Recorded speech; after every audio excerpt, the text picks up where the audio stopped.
আরে ভাই, আজ তো আমাদের অবস্থা খারাপ। কাজ থেকে ফিরতে ফিরতে আজ এত দেরি হয়ে গেল। আরে তখনই বলছিলাম আজ রাতে ওখানেই থেকে যাই। এখন আমাদের ওই অভিশপ্ত প্রাসাদের পাশ দিয়ে যেতে হবে। আরে কে জানতো আস্তে আস্তে অন্ধকার হয়ে যাবে। এখন যাই হোক, শুধু ওই শব্দটা যেন না শুনি। যদি ওই শব্দ শুনে ফেলি, আর যদি যদি আমরা না শোনার ভান করি, তাহলে আমাদের পরিবার বিপদে পড়ে যাবে। আরে চুপ করো ভাই, এখন এসব কথা বলছো কেন? তাড়াতাড়ি চলো, আর প্রাসাদ দেখলেই দৌড় দাও। গ্রামের ওই দুই ব্যক্তি খুবই ভয়ে ছিল। ভয়ে ভয়ে হাঁটতে হাঁটতে যখন তারা দুজনে একটা পুরনো প্রাসাদের কাছে পৌঁছালো, তখন তারা এদিক ওদিক না দেখে জোরে দৌড়ে ওখান থেকে চলে গেল এবং দৌড়াতে দৌড়াতে তারা অনেক দূর এসে থামে। আজ অল্পের জন্য বেঁচে গেলাম।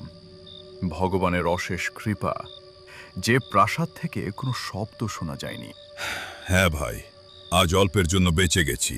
এখন থেকে আর কখনো এমন ভুল করব না। এভাবে বলতে বলতে দুজন হাঁপাতে হাঁপাতে স্বস্তির নিঃশ্বাস ফেলে সেখান থেকে চলে গেল। এদিকে ছোট্ট একটা ভাড়ার ঘরে হলুদ টিউবলাইট টিমটিম করে জ্বলছে। টেবিলে কিছু বই, একটা সরকারি নিয়োগপত্র, বিছানায় বসে আছে এক সাধারণ মানুষ। রবি বয়স প্রায় ৩২ বছর, মুখে হালকা হাসি আর চেহারায় ক্লান্তি। পাশে তার স্ত্রী নীরা কাপড় গুছাতে গুছাতে বলছে, তোমাকে কি সত্যিই যেতে হবে? এত দূরের গ্রাম, না রাস্তা ঠিক, না হাসপাতাল, না কোনো পরিচিত লোক। তুমি সেখানে কিভাবে থাকবে? আরে এত ভয় পাচ্ছ কেন? এটা সরকারি চাকরি, যেখানে পোস্টিং হবে সেখানেই যেতে হয়। কয়েকদিনের তো ব্যাপার, তারপর ট্রান্সফার নিয়ে নেব। তাছাড়া গ্রামে শান্তি থাকে, আর আমরাও তো গ্রামেরই মানুষ। শান্তি না নিস্তব্ধতা? শোনোনি, লোকজন বলে ওই গ্রামে রাতে অদ্ভুত ঘটনা ঘটে।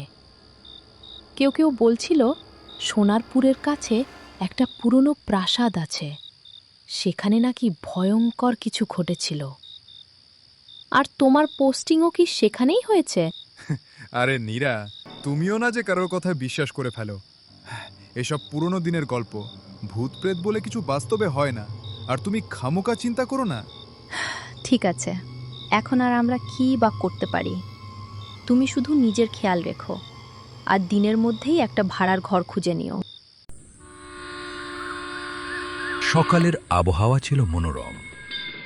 রবি নীরার কাছ থেকে বিদায় নিয়ে বাস ধরতে বাস স্ট্যান্ডে গেল, কিন্তু অনেকক্ষণ অপেক্ষা করার পরও রবি সোনারপুর যাওয়ার সরাসরি বাস পেল না।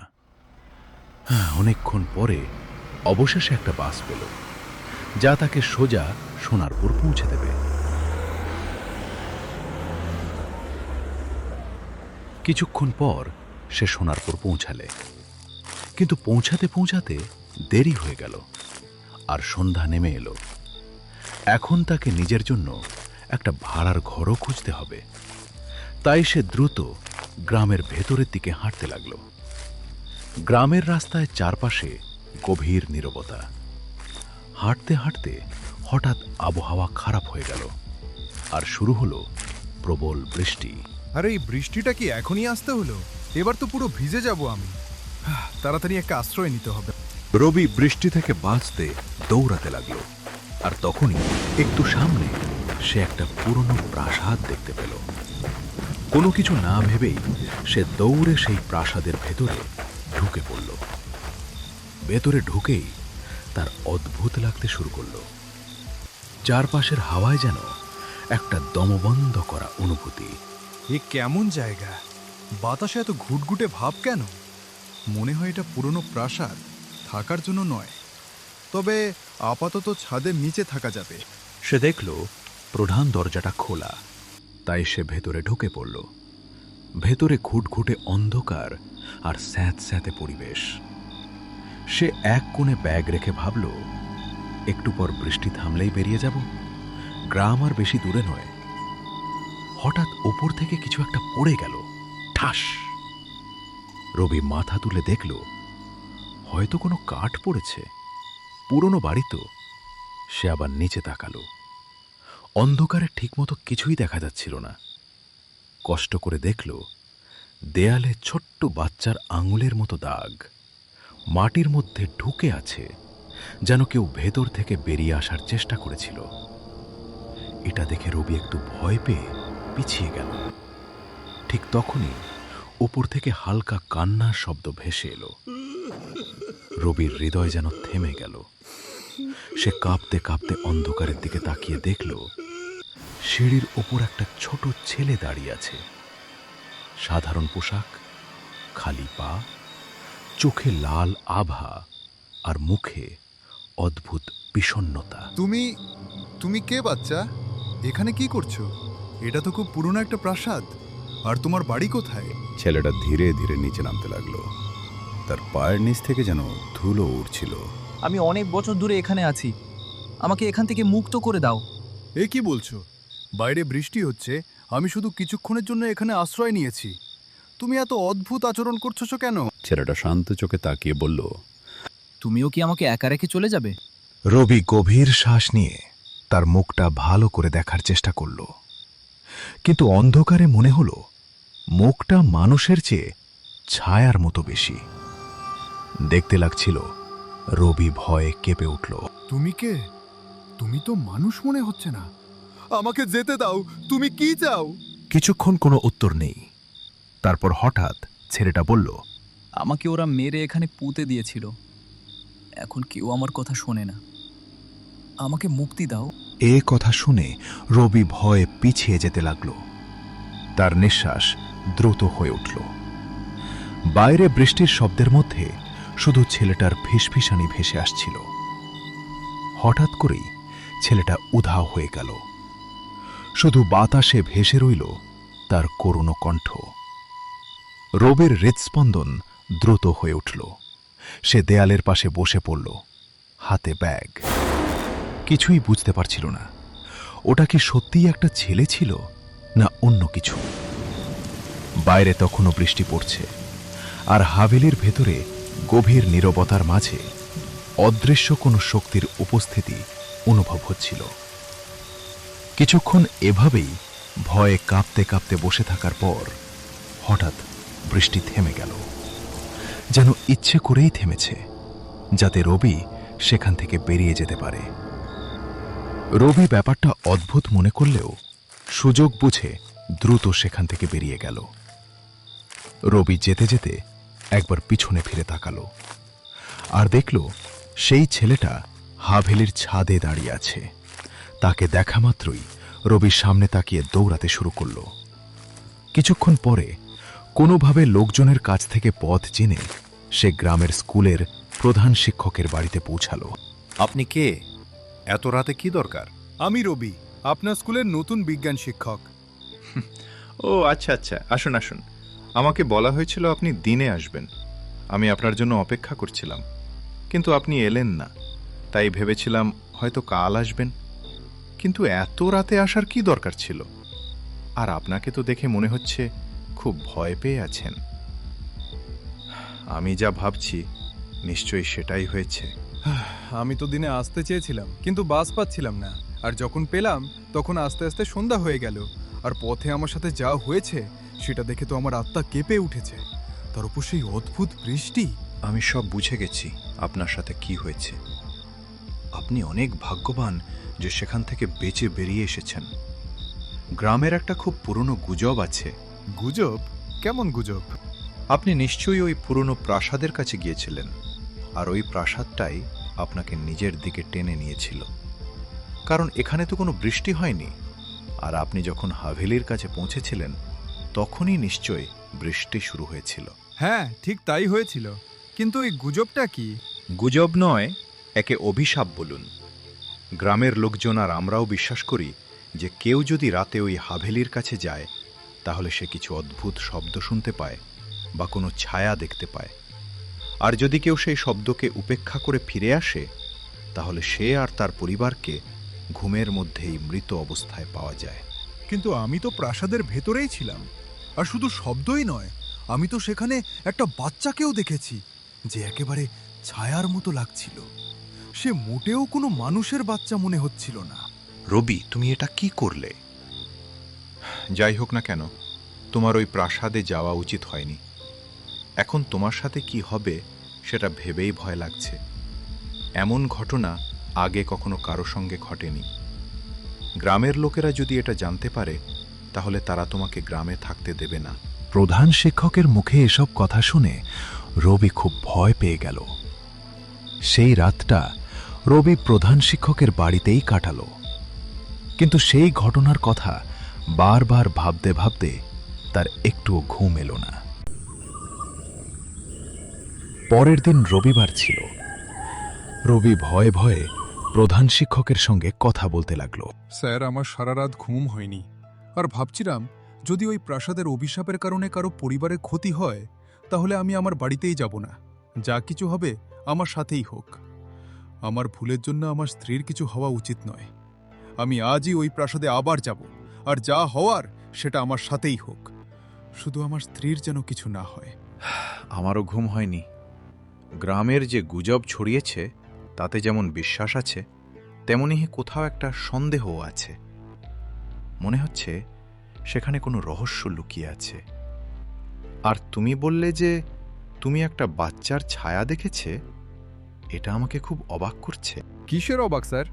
শোনা যায় বহু বছর আগে ওই প্রাসাদে গ্রামের সবচেয়ে ধনী ঠাকুর হরিচন্দ্র তার পরিবারের লোকজন থাকত। তারা খুব ধনী ছিল, কিন্তু খুব নিষ্ঠুর আর কৃপণ স্বভাবের ছিল। আর সেই বাড়িতেই গ্রামের এক ছেলে কাজ করত। পরে জানা যায় সেই ছেলেটি লোভে পড়ে সবাইকে ঘুমের মধ্যে হত্যা করে সবকিছু নিয়ে পালিয়ে যায়। তাহলে আমি যে বাচ্চাটাকে দেখেছি সে কি ওই ঠাকুরদেরই কেউ ছিল? না, আর সেটাই তো ভাবার বিষয়। তাদের পরিবারে কোনো বাচ্চাই ছিল না। আর যদি সত্যিই সেখানে কোনো আত্মার ছায়া থাকে তাহলে সেখানে ওই ঠাকুরদের আত্মা থাকার কথা কোনো বাচ্চার নয়। এখন তো আমারও মনে হচ্ছে সেখানে কোনো গভীর রহস্য লুকিয়ে আছে। যাই হোক, এখন সেখানে গিয়েই দেখতে হবে। ঠিক আছে, কিন্তু আপনার আমার জন্য এত ঝুঁকি নেওয়ার দরকার নেই। আমি একাই চলে যাব। না না, এখন তো আমাকেও জানতে হবে ওখানে আসলে কি রহস্য লুকিয়ে আছে। অবশেষে দুজনেই ওই প্রাসাদে যাওয়ার সিদ্ধান্ত নিল। কিছুক্ষণ পরে তারা প্রাসাদে পৌঁছে গেল। দুজনেই ভেতরে প্রবেশ করল। ভেতরে দিনে হলেও অন্ধকার ছিল। রাতের তুলনায় একটু কম, কিন্তু দেখতে ভীষণ ভয়ঙ্কর লাগছিল। রবি জোরে জোরে বলতে শুরু করল, কে তুমি? আর গতকাল রাতে আমাকে এখানে কেন ডেকেছিলে? আমি জানি কাল রাতে তুমিই আমাকে এখানে টেনে এনেছিলে। আমার কাছে কি চাই তোমার? রবি, এভাবে কথা বলা ঠিক হবে না। ও আমাদের ক্ষতি করতে পারে। রবি কিছু বলতে যাচ্ছিল, ঠিক তখনই দূরে সেই ছেলেটা দেখা গেল। তবে এবার ছেলেটা একদম পরিষ্কার দেখা যাচ্ছিল, যেন গ্রামের সাধারণ একটা বাচ্চা। তুমিই তো, তাই না? তুমি সেই যে কাল রাতে আমাকে দেখা দিয়েছিলে। রবি, ওকে দেখে তো মনে হচ্ছে এটাই সেই ছেলে যে এই প্রাসাদে কাজ করত। বহু বছর ধরে শোনা গল্প অনুযায়ী এটাই সেই ছেলে। হেডমাস্টার এসব বলছিলেন, এমন সময় ছেলেটা হঠাৎ করেই তাদের একেবারে কাছে চলে এলো। দুজনে খুব ভয় পেয়ে গেল, কিন্তু তারপর তারা দেখল ছেলেটার মুখে গভীর দুঃখ স্পষ্ট, আর সে কাঁদছে। আমি জানি তুমি আমাদের কিছু বলতে চাও। বলো, কি বলতে চাও? আর কেন গ্রামের লোকদের উপর এই অভিশাপ দিয়েছো? রবির এই প্রশ্নের পর ছেলেটা কিছুক্ষণ চুপ করে রইল। চারপাশে একদম নিস্তব্ধতা নেমে এলো। শুধু ঠান্ডা হাওয়ার শব্দ শোনা যাচ্ছিল। কিছুক্ষণ পরে ছেলেটা কথা বলা শুরু করলো। আমাকে সাহায্য করো, আমি মুক্তি চাই। মুক্তি? হ্যাঁ, কালও তো তুমি এই কথাই বলছিলে। কিন্তু কিসের মুক্তি চাই তোমার? তোমার সঙ্গে কি হয়েছে?